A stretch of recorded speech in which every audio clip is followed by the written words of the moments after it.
Merci beaucoup pour cette introduction. Est-ce que vous m'entendez et voyez la présentation en Parfait. mode écran, plein Oui. écran? Super. Merci tout d'abord pour l'opportunité de présenter cette thématique d'influenza aviaire. Donc merci aux organisateurs pour cette opportunité. Et je remercie Gaël d'avoir présenté, d'avoir fait la vision et ce qui va me permettre de focaliser sur la thématique influenza aviaire et cette transmission en particulier de virus qui circulent actuellement, la transmission aux mammifères. Donc je ne vais pas faire quelque chose d'exhaustif sur côté influenza aviaire, je vais vraiment focaliser sur ce côté transmission interespèces de certains virus et d'une lignée en particulier. Donc, je vais vous présenter quand même avant, pour que ce soit quand même plus facile pour voir les enjeux liés à ce virus, euh, ce, les virus d'influenza aviaire. Donc, pour ça, la maladie en tout cas, c'est une maladie qui affecte les oiseaux et qui est causée par des virus influenza de type A et ces sous-types infectent les oiseaux. Mais comme on va pouvoir le voir, les virus influenza de type A circulent aussi chez d'autres espèces animales et également l'homme. Donc, par contre, ce qu'on sait, c'est que les oiseaux, et notamment les oiseaux d'eau, comme les palmipèdes et les limacoles, sont les réservoirs sauvages pour la plupart des virus influenza aviaire de type A et aussi et permettent justement d'avoir ce réservoir et potentiellement des transmissions à d'autres espèces. Donc, les classifications pour ces virus, vous voyez sur la gauche, ces virus influenza A sont classés selon les sous-types d'hémagglutinine, qui est la protéine, une des protéines qui est la surface du virus. Et il en existe 16 sous-types chez les oiseaux. Il y en a 18 en tout qui sont connus. Deux autres sous-types ont été caractérisés chez les chauves-souris. Pour les neuraminidase, l'autre protéine à la surface de ces virus, il y a 9 sous-types. Et donc, vous voyez, on classe ces virus-là en H, X, N, Y qui correspondent aux sous-types de l'hémagglutinine et de la neuraminidase qui donnent le sous-type général du virus influenza aviaire notamment, qui va circuler et qui sera caractérisé. Donc, on a beaucoup d'associations. Vous voyez que là, on arrive presque à 150 associations possibles de sous-types, rien que en regardant les magglutinines et la neuraminidase. Et pour finir aussi cette vision, on voit aussi que sur la gauche, le génome de ces virus sont segmentés en 8 chromosomes qui codent pour les différentes protéines de ces oiseaux et donc vont faciliter aussi et donner un caractère de mutation et également aussi de réassortiment en échangeant des segments. Mais je vais revenir dessus un petit peu plus tard et qui donne justement une plasticité à ces virus et de s'adapter à différents hôtes potentiels et différentes situations également. Donc, là, pour revenir à cette maladie et ce virus chez les oiseaux, la multiplication de ce virus est respiratoire et digestive. Donc, les réservoirs sont les oiseaux d'eau, les palmipèdes et les limicodes. Et quand on vous parlait, en tout cas pour les sous-types chez les oiseaux, il y a deux sous-types H5 et H7 au niveau de l'hémagglutinine qui sont réglementés et qui ont deux formes qu'on dit faiblement pathogènes ou hautement pathogènes pour les oiseaux selon les mortalités, hein, tout simplement qu'ils induisent chez les oiseaux. Les sous-types faiblement pathogènes peuvent aller à aucun symptôme presque en termes suite à une infection, jusqu'à une mortalité pour les hautement pathogènes qui est presque de l'ordre de 100%. Et donc, on voit bien la différence. Et c'est surtout les virus H5 et H7 hautement pathogènes qui sont réglementés et en plus, peuvent aussi avoir un potentiel un peu plus important en termes de transmission aux mammifères et à l'homme. Donc, ces virus sont particulièrement surveillés et réglementés au niveau français, mais au niveau mondial également. La transmission de ces virus influenza aviaire, c'est une transmission directe entre, enfin voilà, oiseaux par aérosol, mais ou via les fécès et les fientes, soit indirecte via l'environnement qui peut être souillé, notamment par les fientes. Au niveau de la transmission de ces virus influenza, vous voyez que justement les oiseaux d'eau qui sont au centre, enfin, en haut, au centre et en haut, sont bien les réservoirs de presque l'ensemble des sous-types des virus influenza aviaires. Et ces sous-types, voilà, peuvent être échangés avec les oiseaux en élevage domestique, tels que poulets, canards, dinde. Et alors, tous les sous-types ne sont pas forcément retrouvés en élevage domestique, mais c'est ces échanges, en tout cas, entre oiseaux aquatiques et oiseaux domestiques qui peut justement avoir, et on voit bien qu'on a une circulation qui va dans les deux sens, c'est-à-dire qu'on peut avoir aussi un retour vers les oiseaux aquatiques, une contamination aussi. Ce qu'on peut voir également avec ce schéma-là, c'est que ces virus chez les oiseaux, en tout cas pour l'influenza aviaire, peut avoir des transmissions interespèces et peut infecter des mammifères aquatiques tels que les phoques, dauphins, autres, chauves-souris également, chevaux.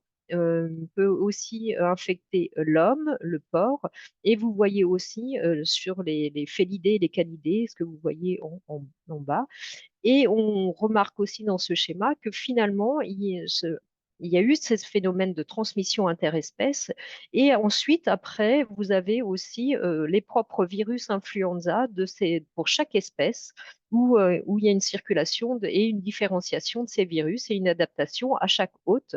Et on voit qu'il y a certains sous-types qui circulent seulement chez l'homme, par exemple H1N1, H3N2, chez les porcs et également chez le chien, le chat, le cheval, et qui ne représentent pas l'ensemble des sous-types de virus influenza A qui peuvent circuler chez les oiseaux.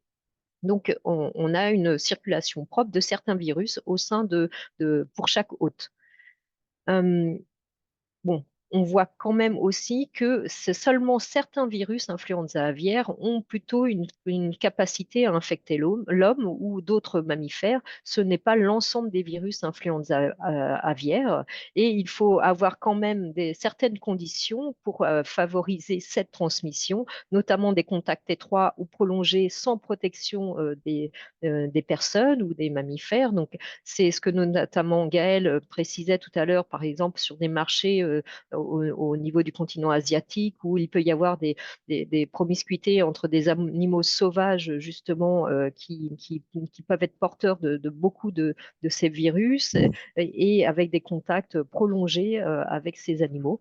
Et dans ce cas-là, ça peut être responsable d'infections qui sont potentiellement très graves.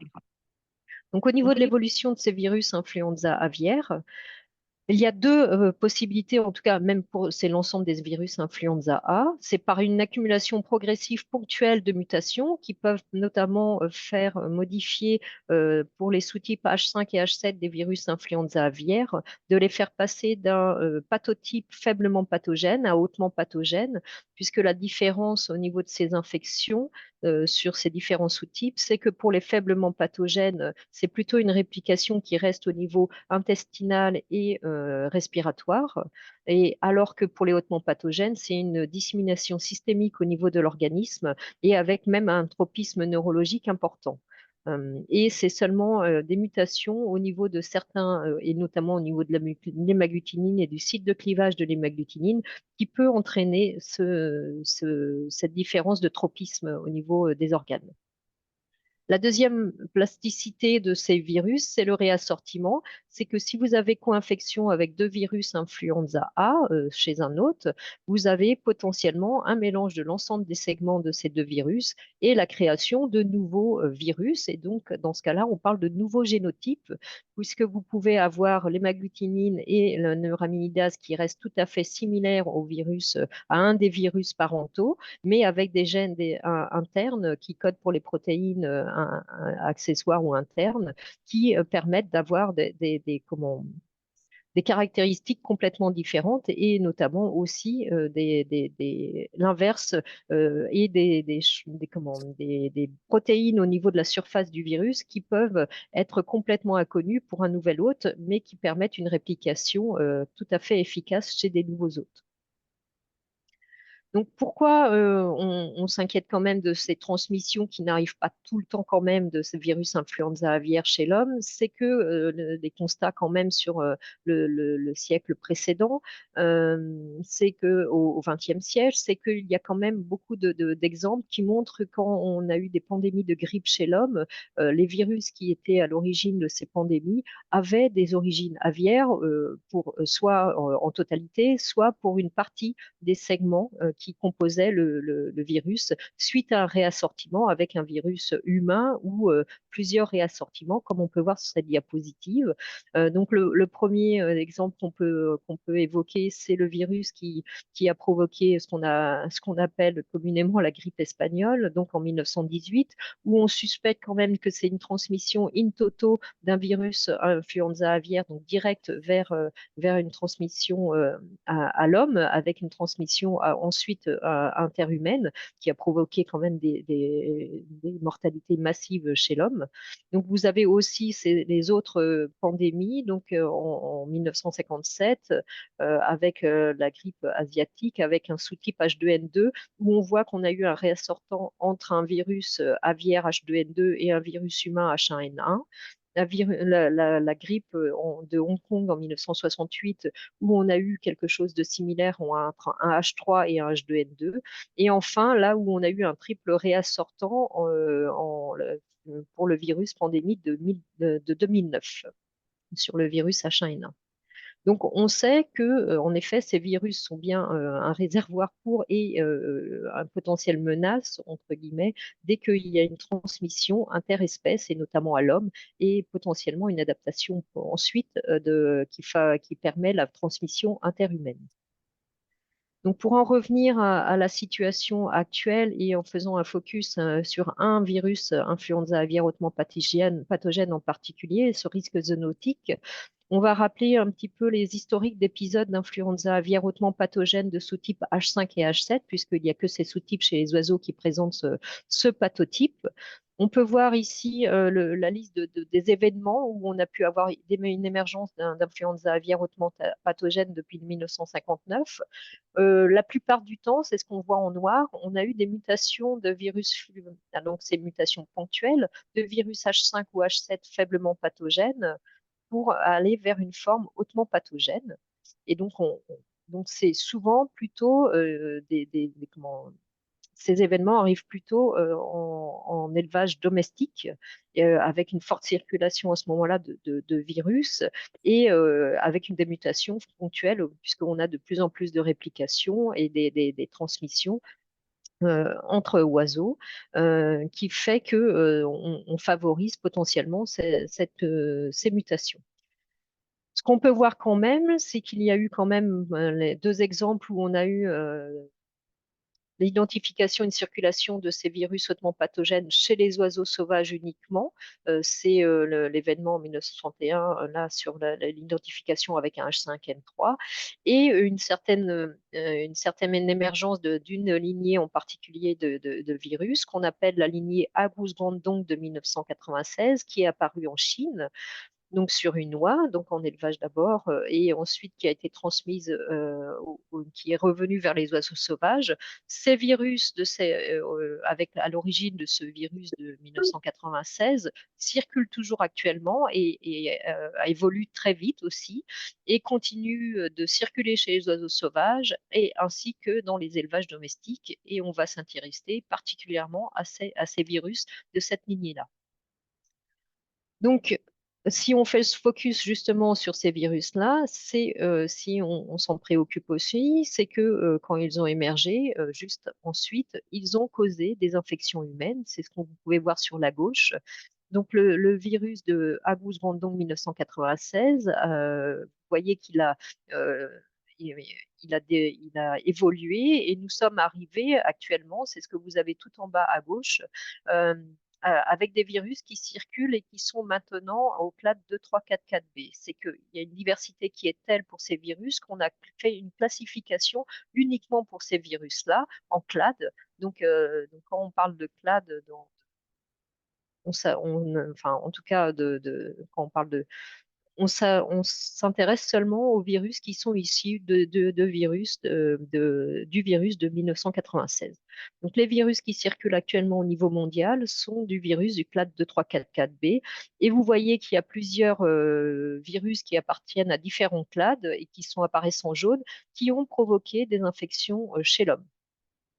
Donc, et on va y revenir un petit juste après, notamment des virus de ce clade de 344B qui circulent de manière importante.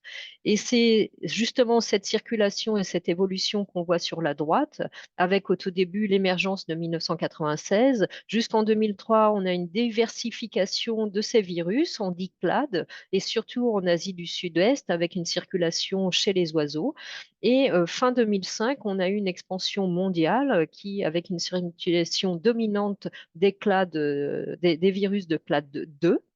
Et cette expansion a été liée, comme ce qui a été présenté par Gaël, liée aux migrations des oiseaux sauvages et une introduction en Europe notamment et dans d'autres parties du monde.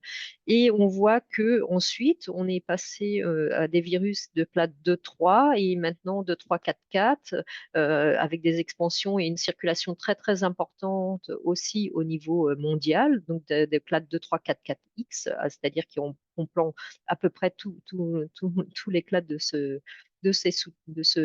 sous-clade. Et actuellement, c'est en rose, on est à des virus de clade 2.3.4.4b, surtout depuis 2016. Donc la situation, donc ça c'est la situation au niveau des virus avec influenza aviaire, avec un potentiel zoonotique qui ont circulé entre octobre 2022 et septembre 2023. Donc vous voyez qu'il y a quand même une prédominance d'un virus particulier, d'un sous-type en particulier, et c'est le sous-type H5N1 de clade 2.3.4.4b qui est majoritaire et qui a une expansion mondiale, hein, on voit bien, que ce soit en Asie, en Europe, en Afrique, en Amérique, et des détections partout dans le monde. Alors, à ce moment-là, il y avait que au niveau de l'Australie, l'Océanie et l'Antarctique qui étaient indemnes, mais on va pouvoir voir que ce n'est plus tout à fait le cas. Et une expansion qui est arrivée en Amérique et qui s'est fait progressivement à partir de fin 2021 et au cours de l'année 2022-2023, des progressions qui ont été d'abord en Amérique du Nord, puis Amérique centrale et du Sud, et en Afrique également, et forcément liées à une expansion via l'émigration des oiseaux sauvages. Ici, c'est la situation juste après, entre septembre et décembre, avec toujours pour les virus avec un potentiel zoonotique.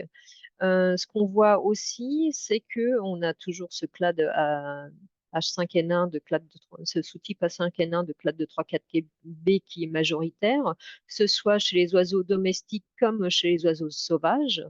Et on peut voir aussi, malheureusement, qu'on s'est rapproché, on a eu des détections qui est très proche au large de l'Antarctique, dans les îles Burn, en Géorgie du Sud, et on arrive à avoir, et ce qui est une forte menace pour la biodiversité, avec des animaux coloniaux et une avifaune qui est très importante dans ces espaces-là et qui font craindre quand même des gros impacts qui a déjà eu lieu au niveau mondial avec des fortes mortalités chez les oiseaux sauvages, mais aussi en élevage, mais avec des fortes mortalités au niveau des oiseaux sauvages.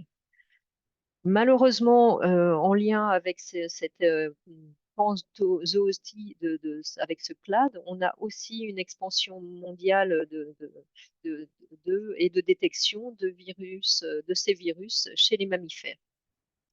Donc, ce qu'on peut voir ici, c'est que alors, elle n'a pas été tout à fait actualisée, mais on a beaucoup d'espèces de mammifères qui ont été détectés positifs et avec des mortalités, hein, sur ces. Donc, on est arrivé à 49 espèces de mammifères terrestres et marins qui appartiennent à 12 familles différentes qui ont pu être détectées positives, infectées avec ces virus influenza aviaire hautement pathogène de clade de 3-4-4b. Alors, pour citer renard, vison, furet, blaireau, otarie, phoque, dauphin, et aussi, alors, autre que les animaux sauvages, des animaux en élevage. Alors, juste pour citer, on n'a pas que ce clade, ce sous-type H5N1, on a d'autres aussi sous-types, mais qui appartiennent quand même à ce clade, qui ont été détectés aussi, notamment chez des chiens d'élevage en Chine, chez des phoques et porcs, notamment H5N8, H5N6. Ce qu'on peut observer quand même avec cette expansion de ce sous-type H5N1 depuis 2 ans, c'est des mortalités massives, hein, vraiment très importantes chez des mammifères marins notamment, chez des phoques, des otaries. Donc là, l'année dernière, on avait eu des fortes mortalités au Pérou, au Chili, avec plus de 20 000 morts, des éléphants de mer en octobre 2023 au Brésil, Argentine, avec une mortalité de 100% chez les jeunes. Et ces mortalités continuent d'être observées quand même côté justement Argentine, donc ce qui laisse quand même, au-delà de la menace pour la biodiversité chez les oiseaux, menace aussi la biodiversité au niveau des mammifères marins quand il y a dans ces zones géographiques. Et malheureusement, on a aussi eu des détections des mammifères d'élevage, donc notamment en Espagne, Finlande, c'est en élevage de visons et de renards, hein, pour les fourrures, et également en Pologne, Corée du Sud, avec beaucoup de chats domestiques qui ont été infectés à peu près de manière concomitante. Donc là, je vais faire un petit focus sur le côté français, donc les souches qui circulent, puisque ces virus ont été détectés aussi depuis 2020 en France. Donc on a eu 3 épisodes aussi à la suite. J'essaye d'accélérer, autrement on va être un petit peu juste. Donc c'est juste pour vous dire on peut observer qu'on a des génotypes différents, donc ce qui montre quand même cette plasticité importante de ces virus. Et on peut voir qu'on a eu une augmentation, en tout cas, de la circulation de ces virus en avifaune sauvage. C'est ce qu'on peut voir sur les cartes du haut. Et sur les cartes du bas, on voit aussi, du coup, différentes introductions avec différents génotypes en élevage et des diffusions massives quand on est dans des zones en élevage domestique qui sont importantes, et une seule introduction peut ensuite entraîner une diffusion massive de ces virus, puisqu'on a une réplication qui est très très rapide de ces virus, hein, hautement pathogènes et en forte avec des charges importantes. Au niveau de la première détection chez un chat domestique, on l'a identifié en France chez un chat qui appartenait à des personnes qui habitaient à côté d'un élevage de canards qui avait été infecté. Et on a pu identifier que c'était le même virus et qu'avec juste un passage chez le chat, on avait déjà des mutations ponctuelles qui favorisaient potentiellement la réplication de ce virus ou la virulence chez les mammifères, donc notamment au niveau de la protéine PB2, et qu'on a aussi des combinaisons de, de- ponctuelles qui permettent une augmentation de la réplication de la virulence chez les mammifères, chez d'autres génotypes qui ont circulé justement en Europe. Et je vais faire un petit focus juste sur ce qui s'est passé sur des chats en Pologne. Et ce qu'on a pu voir justement, c'est que c'est de la viande, des abats de volailles crues majoritairement, qui ont été utilisés pour l'alimentation de ces chats, qui ont pu contaminer à un moment enfin juste en même temps, différents chats, enfin des chats dans différentes localisations en Pologne. Donc, on voit que les génotypes qui circulent chez les populations aviaires sauvages est à peu près identique à ce qui circule chez les mammifères. Et on remarque aussi que les mutations qu'on a évoquées, que j'ai évoquées juste avant, sont aussi souvent détectées. Au moins la moitié des virus qui circulent chez les mammifères présentent déjà des mutations qui permettent une augmentation de virulence ou de réplication chez les mammifères. Les mortalités chez les mammifères peuvent être importantes, et les signes cliniques sont quand même très neurologiques aussi, et une détresse respiratoire, des macrolésions au niveau pulmonaire. C'est pas systématique, donc il y a un tropisme quand même très neurologique qui peut être identifié quand on a un passage chez les mammifères. Au niveau de l'impact chez l'homme, on voit que, alors là, c'est tous les sous-types H5N1 depuis 2003, mais on voit qu'il y en a, donc s'il y a plusieurs, il y a eu jusqu'à 880 cas, et avec une mortalité qui peut être très importante dans ce cas-là. Mais ce qu'on voit aussi, c'est qu'il y a plusieurs clades et plusieurs génotypes, et si on fait un focus sur le clade de 344B, heureusement, on n'a pas non plus une transmission, malgré la circulation très importante de ces virus chez la population d'oiseaux, on n'a pas forcément trop de détection chez l'homme. Donc pour l'instant, l'évaluation de ce risque pour la population humaine est caractérisée à faible et de faible à modéré pour les personnes qui sont exposées à des oiseaux infectés. Mais il y a eu quand même quelques cas graves d'infection confirmés, notamment en Équateur, Chili, Chine. Donc, ce constat-là, c'est que, il faut une surveillance accrue des virus influenza aviaire et des virus influenza A à l'interface animal-homme, et une vaccination antigrippale humaine est recommandée par le CDC, mais également par le Haut Conseil de santé publique qui a révisé justement, qui a mis à jour son avis sur la prévention de la transmission à l'homme des virus influenza porcins et aviaires, et a élargi sa définition pour incorporer les infections respiratoires aiguës sans gravité et avec des troubles neurologiques pour les prendre en compte. Donc c'est un changement de paradigme, donc qui a pris en compte cette changement, c'est l'évolution aussi de ce qu'on peut constater au niveau mondial en termes de transmission, d'accroître cette information et la surveillance. Donc c'est le CDC, l'EFSA, l'OMS invitent fortement à avoir une surveillance de ces virus influenza animaux chez l'homme également. Il y a des travaux qui permettent de déterminer, et ça c'est avec l'OMS et dans le cadre avec l'OFLU et la FAO, sur déterminer des virus candidats pour la préparation de vaccins potentiels pour une pandémie potentielle. Et il y a un travail conjoint des autorités médicales et vétérinaires en France pour informer. Alors c'est des plaquettes, vous pouvez voir sur le côté, et de recommander également la vaccination antigrippale pour les professionnels exposés et d'actualiser les conduites à tenir. Donc, si on arrive à la conclusion, c'est qu'on est à une panzootie qui continue actuellement de ces virus influenza aviaire hautement pathogènes au niveau mondial, mais en Europe également, qu'il y a des franchissements de barrières d'espèces chez les oiseaux vers les mammifères de ces virus. Il y a un impératif en santé publique pour mieux maîtriser et informer, surveiller à cette interface homme-animal.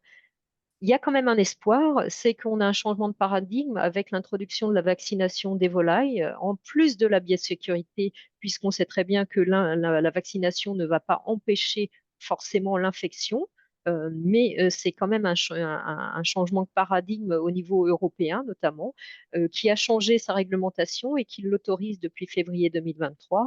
Et en France, c'est le seul pays, en tout cas au niveau européen, qui a débuté cette vaccination et qui l'a rendue obligatoire pour les canards depuis octobre 2023. Et nous en sommes à plus de 40 millions de vaccinations effectuées depuis le 1er octobre. Et Jean-Luc Guérin va pouvoir vous faire un focus sur tous les enjeux de ce côté-là.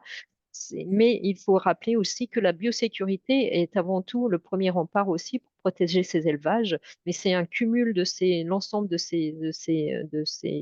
ces outils qui permettront de diminuer en tout cas l'impact sur la circulation de ces virus en élevage. Je voudrais remercier voilà, tous les partenaires qui ont pu faire que sur la surveillance au niveau français et qui sont très nombreux, et notamment aussi toute l'équipe du LNR Influenza Aviaire au laboratoire. Je vous remercie de votre attention. Merci Béatrice. Je vais te demander d'arrêter ton partage et à Gaël de réactiver également voilà, sa caméra pour pouvoir poser quelques questions. Alors, j'en vois pas tout de suite. Donc, ce que vous nous présentez est évidemment un petit peu effrayant en termes de perspective, en termes de perspective humaine. J'ai une première question pour Gaël sur le West Nile. Le West Nile, on a l'impression que la France a été protégée assez longtemps, alors qu'il y avait une diffusion à la fois au nord, au sud, et que ce n'est que récemment que vous avez détecté des cas en France sur la façade ouest. Qu'est-ce qui explique cette absence, entre guillemets, de diffusion en France?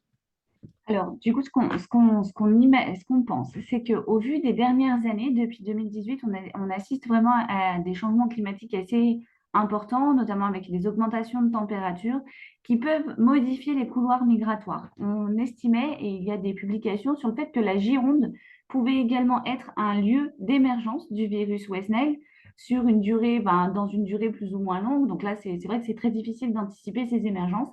Et donc, ce couloir migratoire qui passe vraiment au niveau de la Gironde, on estime que, au vu il a fallu un facteur déclenchant permettant à cet avifaune sauvage de s'installer. Donc, vous savez, il y a eu des méga-feux en 2022 dans la région de Bordeaux qui a pu expliquer que l'avifaune locale a été déplacé. Cet avifaune sauvage qui a migré à ce moment-là aurait alors transmis ce virus West Nile présent. Une endémicité de ce dernier se serait passée quelques années auparavant, d'où l'émergence du virus West Nile dans la population équine. C'est comme ça qu'il a été détecté en 2022, avant une explosion des cas chez l'homme en 2023. Donc il y a un concours de circonstances, puisqu'il faut toujours ce premier cycle en zootique qui se met en place, oiseau, moustique, oiseau, qui était présent depuis un certain temps. Et ensuite, donc cette émergence chez l'autre mammifère suite à des facteurs déclenchants. Donc je pense que c'est un concours de circonstances et d'événements qui font que le virus West Nile a émergé en Nouvelle-Aquitaine.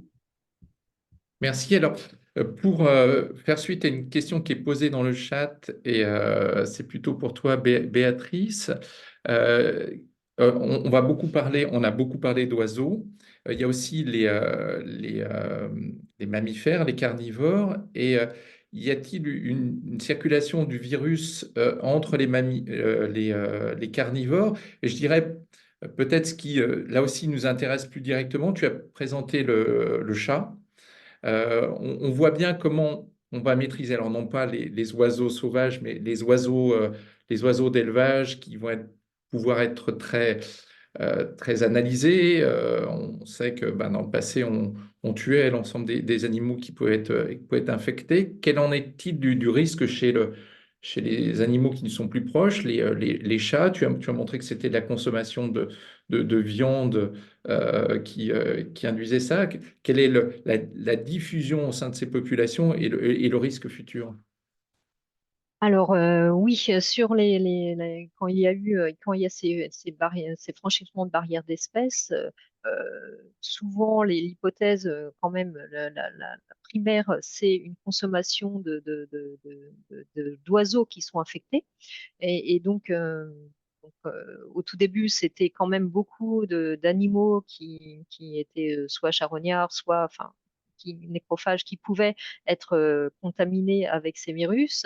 Mais quand on a eu les cas en élevage et ces mortalités massives aussi chez les mammifères marins, ce qu'on constate quand même, et ce qui a quand même pu être un peu plus mis en évidence, mais on n'a pas pu le montrer de manière scientifique, donc ça reste à l'état d'hypothèse, mais sur les mortalités qui sont si importantes, clairement, on pense qu'il y a une transmission intermammifère qui a pu s'opérer, notamment sur les élevages de visons qui a pu être infectés d'abord en Espagne, et aussi les événements de mortalité qui sont vraiment très massifs en Amérique du Sud.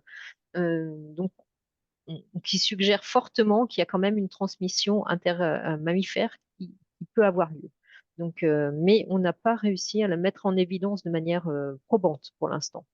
Donc, et on voit quand même qu'elle ne se fait pas de manière très efficace et souvent, puisque quand il y a eu justement les cas chez les chats domestiques, on n'a pas eu justement de transmission. Il y a, notamment en France, on a regardé, enfin, on a été regardé pour les autres animaux qui étaient en contact avec ce chat et l'homme, et ça s'est révélé négatif. Donc, ce qui montre quand même que justement, on n'est pas arrivé encore, et heureusement, à cette étape de transmission intermammifère de manière systémique et vraiment facilitée. Il faut encore qu'il y ait une adaptation importante de ces virus à l'autre mammifère. Donc, mais la situation est telle que, vu la circulation qui est importante, à force d'essayer, on va dire, on pourrait essayer d'arriver à cet événement qui malheureusement pourrait intervenir. Merci. Je pense que c'est une discussion qu'on aura à la fin, au moment de la table ronde. Il y a une problématique que tu n'as pas évoquée, qui, nous, est importante en médecine humaine et qui existe moins chez l'animal, qui est celui de l'immunodépression. Et qui est un facteur de risque important de transmission de souches et d'adaptation rapide de souches chez l'homme. Donc, je pense qu'on abordera aussi cette question. Il y a des questions dans le chat qui sont liées à la vaccination qu'on abordera un petit peu plus tard, mais il y avait une question encore pour toi, Béatrice, tu as beaucoup parlé des souches H5 et H7. Une question, c'est pourquoi se polariser sur ces souches hautement pathogènes chez l'homme, alors que les virus humains historiques sont H1 et H3 sont aussi d'origine aviaire. Alors oui, là, moi, je voulais vous Oui. focaliser sur ce H5 hautement pathogène de clade de 344B, puisque ces virus de ce clade, malheureusement, c'est pas tous les virus H5 et H7 hautement pathogènes qui sont transmissibles à l'homme, hein. Et j'ai occulté tous les virus à H7 qui ne sont pas fortement hautement pathogènes ou faiblement pathogènes qui peuvent être transmis à l'homme. Vous avez des H9 aussi, hein, qui peuvent être des H1, des H3. Donc, on a eu récemment un H3N8 qui a provoqué un décès aussi chez l'homme. Donc, on a aussi ces autres virus, H10, hein, les autres sous-types qui peuvent être transmis à l'homme également. La préoccupation, c'est plus l'extension au niveau mondial de la circulation de ces virus et la détection accrue de détection chez les mammifères.